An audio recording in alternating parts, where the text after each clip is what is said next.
how do you embrace the suck when you are in the thick of it? First and foremost, you got to feel those feelings. So many of us try to bypass the feelings, the disappointment, the sadness, the anxiety, the fear, all of these negative feelings because they don't feel good, right? It doesn't feel good. So we try to bypass them and just move on and power through. Well, that can work for some of us some of the time, but eventually I do feel like if you suppress those feelings enough, they're gonna come up in unexpected times, in unexpected ways, and probably not in healthy ways. Or, like I talk about in the book, and obviously we all know this, we try to bury those feelings with things like wine or shopping or burying yourself at work, scrolling on social media, doom scrolling, Netflix binging, all these different things to not feel the feelings.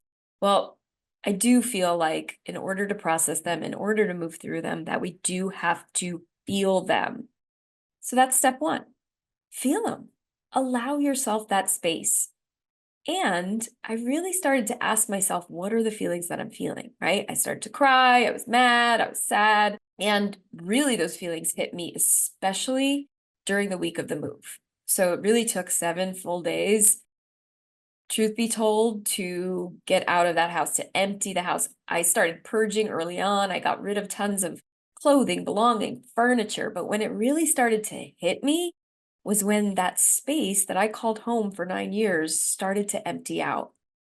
And as we got closer and closer, I started to feel lots of loss. It was loss. I started to feel grief.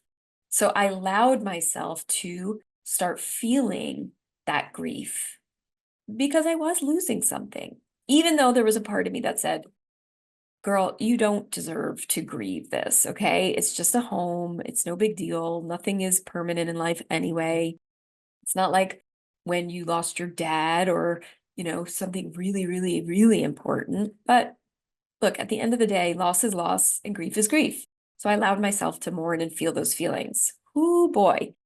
And I cried and I cried and I let it go. I cried in front of friends. Friends held me. I literally had a friend hold me like on her chest as I cried and wept. I allowed people to step in and fill those spaces and support me. Literally, I didn't even ask, and friends showed up in my life to pack boxes, unpack, clean, be there the day of the move, days after the move, days before the move. It was amazing what really, I believe, I allowed to happen because I allowed to feel those feelings and share that with folks.